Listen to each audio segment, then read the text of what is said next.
Hello, freak bitches. Welcome back to Civilization, Jamie Kilstein. Hi.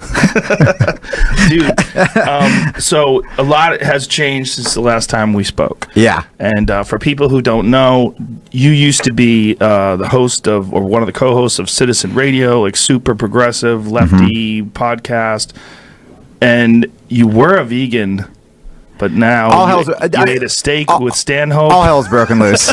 I don't know what's happening. I don't know where I am. Yeah, I remember I was thinking about like being back in the studio, and I never met Jamie before, and I was like, all right, everyone's being really nice to me. I'm like, literally feel like I'm like, this isn't a trick. Joe sent me very nice emails, and I'm like, but I'm a very trickable guy. And I came in, and yeah, everyone's just lovely and nice. Yeah, man, a lot changed. I went into hiding. Hiding. What happened? Because I only got like a peripheral story of like what went sideways. All right. So like some girls accused you of. Well, yeah. This is the fucking worst time for me to be like, you know what? Now that everyone's talking about Weinstein, it's time for Kilstein to make his return. Weinstein, Kilstein, dude, it's too similar. I like wrote. Yeah, it's like very like Jewy and predatory. When I wrote Stanhope. Like it was. When the Weinstein thing happened, I was like, hey, man, you want to like push off this return? He's like, you're fine. Yeah, so here's what happened. So it kind of started where I was a comic for years. And, you know, as it got more progressive, it got more into that judgmental territory, I guess, where, you know, I feel like I definitely became one of those people who would just be on Twitter all day. And instead of sort of talking about real issues, it just becomes like, who are we mad at that day? Like, who used the wrong word that day? Who can we get fired that day? Yeah. And it's Twitter mob stuff. And it happens on the right and it happens on the left. And it's just like kind of just people who are sad who just live like in their box, which I was like one of them, right? That's why I think this is such an important conversation, because you've kind of stepped away from it and you see it for what it is. I think people don't realize it when they're caught up in the swirl of it, the momentum of it, that it's almost like a natural human behavior pattern. It's very tribal. Yeah, well, it's tribal and it's physically addictive.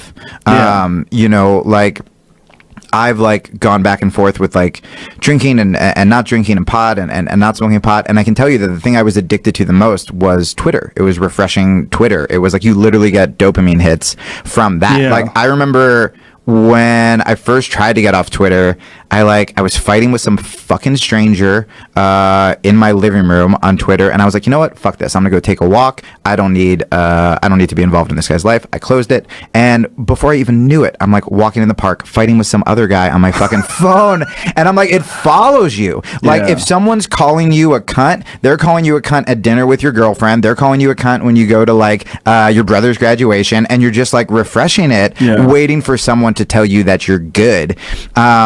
And sort of so that I got addicted to that more than anything, and especially when I finally got an audience with like the left of left. I mean, just to be very clear, it's not like I'm gonna come on this show and suddenly like do a fucking Shawn Michaels heel turn and be like, I'm Johnny Rape Joke. Those fucking bitches had it coming.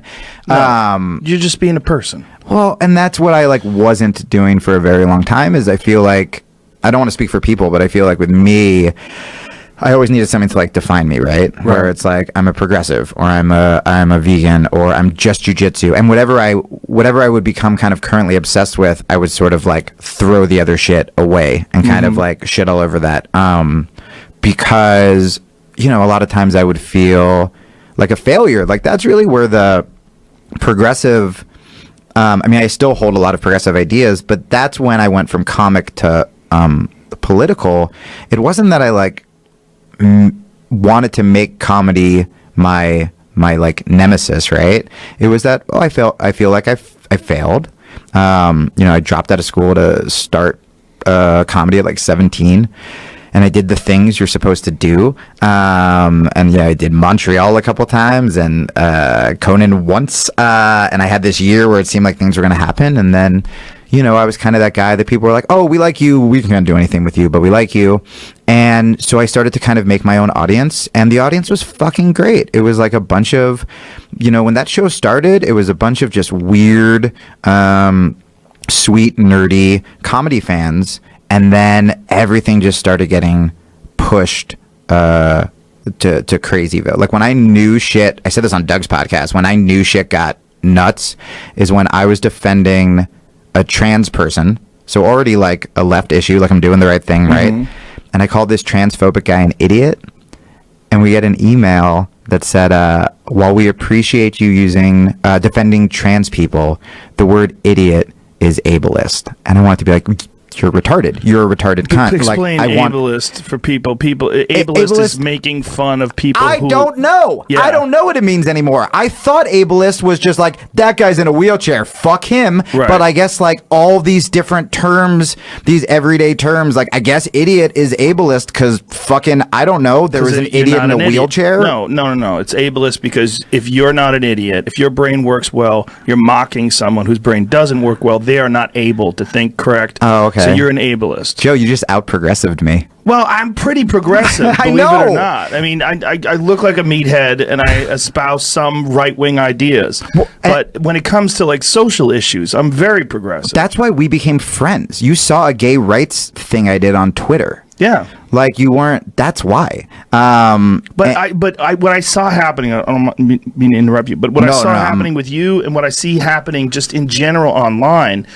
You know, I mean, I was on Citizens Radio when you guys first started. Yeah, you were on our poster. Yeah, but I think there's something that happened where people, around the time of Occupy Wall Street, things got really heated up. Yeah.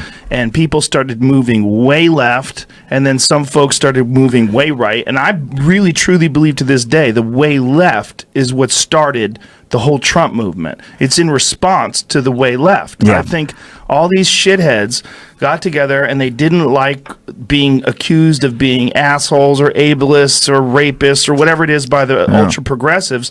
So they went far right and alt right. I mean, the alt right essentially was people who didn't identify with these old men who were bankers, but they also didn't want to have anything to do with these ultra lefty progressives that were calling everyone a racist, everyone a rapist, every man's a piece of shit. Oh, I did all of that. Yeah. I straight up did all of that. And I think one of the things with the ultra left, and maybe this is me like, maybe this is me desperately trying to defend myself, but I think in a weird way, it was harder for me, and it's harder for a lot of people to see themselves slipping into the extreme left. And so, like, what I mean by that is I never thought...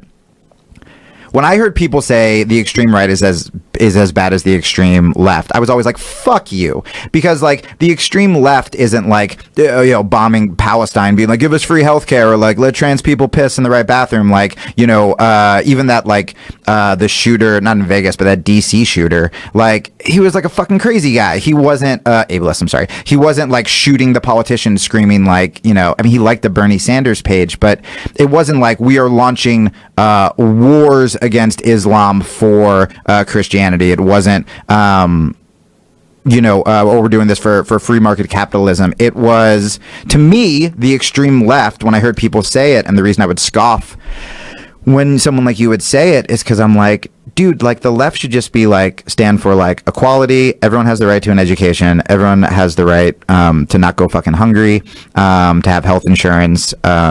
Gay people can do whatever they want with their dicks. The end. Bye bye. And vaginas. It really should be essentially like that on both sides. The right, what being a conservative used to be was small government and people having the government stay out of your lives.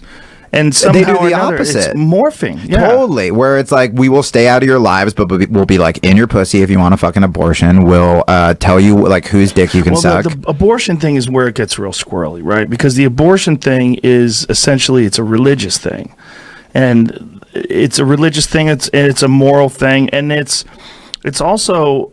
What is an abortion? I mean, you are ending a life, but you're ending a life inside a woman's body. Well, when is it okay to do that? Is it okay to do that at one day? And does the grown woman's life matter more than the cells or more than... Well, that gets to a point, but initially it's like, when is it defined as a life? I mean, if the moment of conception, if 30 seconds later it's an abortion, right. Like if you could hold your breath and then the baby's dead... You know, like if we found out that the moment a guy comes in a woman, if she could just hold her breath for a minute, the just baby goes will pop. die. Yeah. I mean, is that... Why does that sound worse? Baby murder? But it is...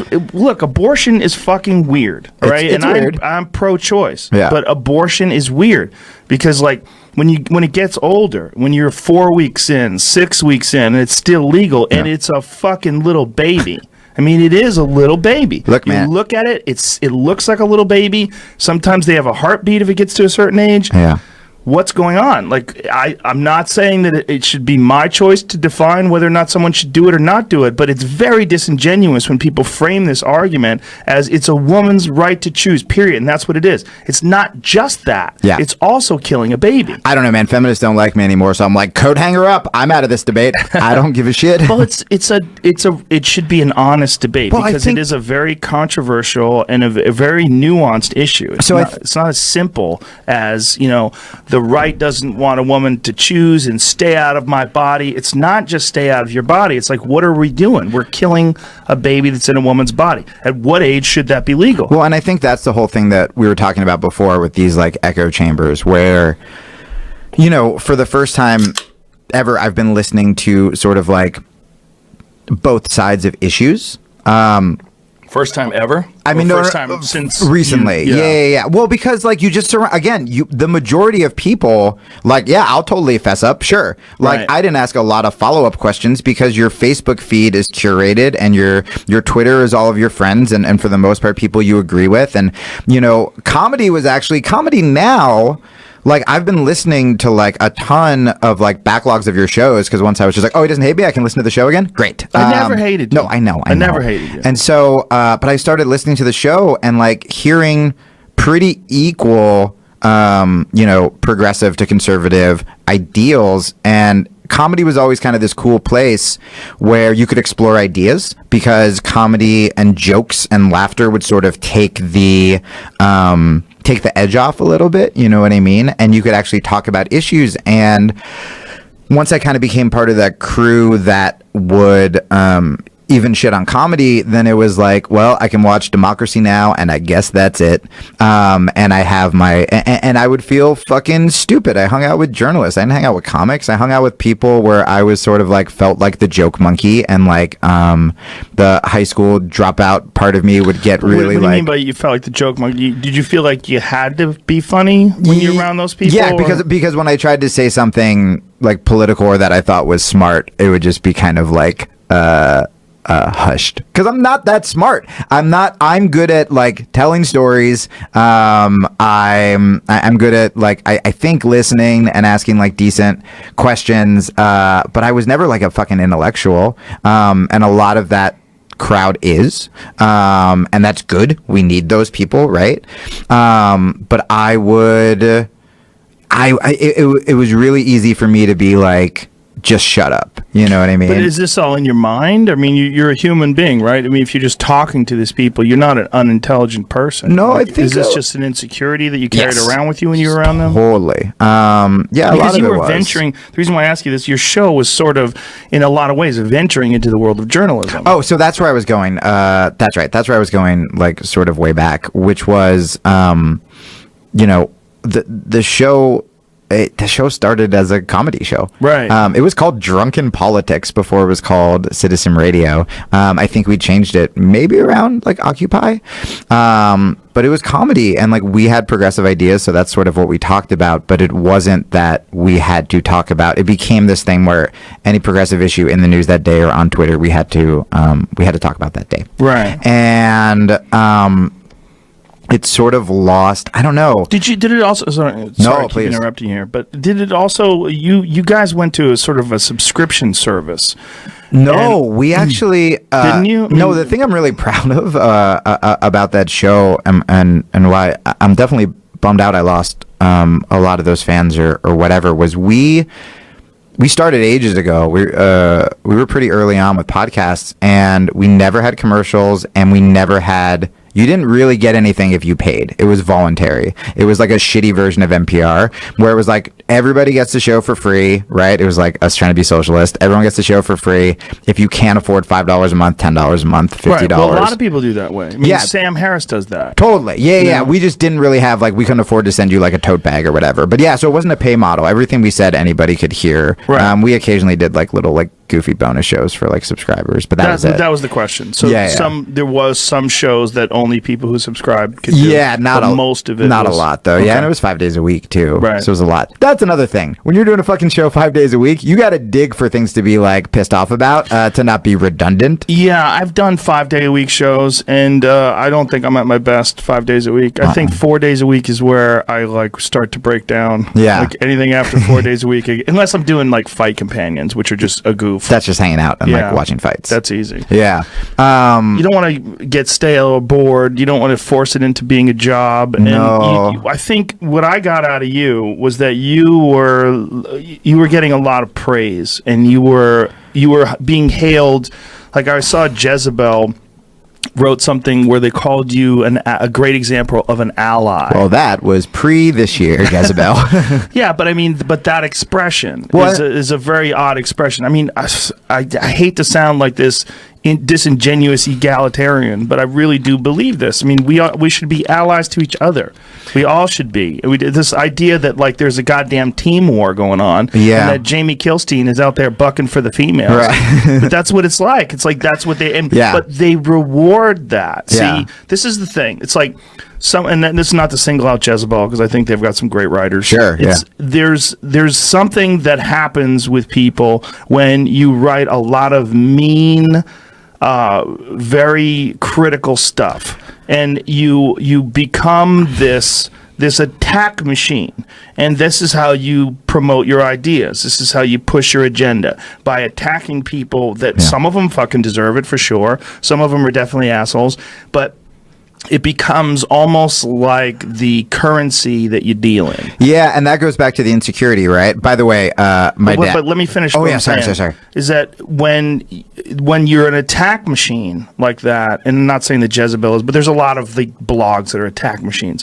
When you're an attack machine, and if you can be an ally on the other side, or not even on the other side, but an ally to the attack machine, like, and then they single you out as that, it gives you this feeling like, oh, I'm not going to get attacked by them, this is good, and you reinforce that behavior by ramping up the types of things that you say that they like, that they appreciate, and it becomes a sort of weird exchange, where, it's like implied, like, I think this is what a lot of what goes on in political circles as well, like, there's not as much bribery as there is an understanding that if you do what we want you to do and you say what we want you to do, then you're in. Then you're on the good side. Yeah, and that goes back to that insecurity. And I think a lot of people are insecure. I think we're all insecure. Yeah. Everyone is. And when you do find that tribe, and you do find people who are going, and the more you attack on Twitter, because not just blogs, like remember, like individuals on Twitter, like me, like when I would see like who's getting piled on today. Right. Okay, cool. This writer wrote something about mansplaining. Don't need to read the article. What's the hashtag? That's the hashtag. I'm going to say the fucking meanest funny thing because I'm a comic and I'm funnier than journalists. And then famous people are going to retweet me or fave me. And then I get to feel like a fucking civil rights hero. Right. Because that's what would happen, where like I would literally tweet, even if not even a joke, even if I tweeted something sincere, and this like sucks to admit, but even if I tweeted something like hashtag Black Lives Matter, I'm refreshing that shit to be like, Questlove favored it. You know what I mean? Like, I'm not doing it to be, and then you can feel good about yourself. Then you can go, not saying I did this, but you can go on the street and you can fucking ignore the homeless person, and you can cross the street when you see like the scary black guy, because you're just like, well, I'm technically the Rosa Parks of Twitter because I fucking tweeted that joke at that writer who said that fucking thing that no one's going to remember tomorrow, but we were all angry about today.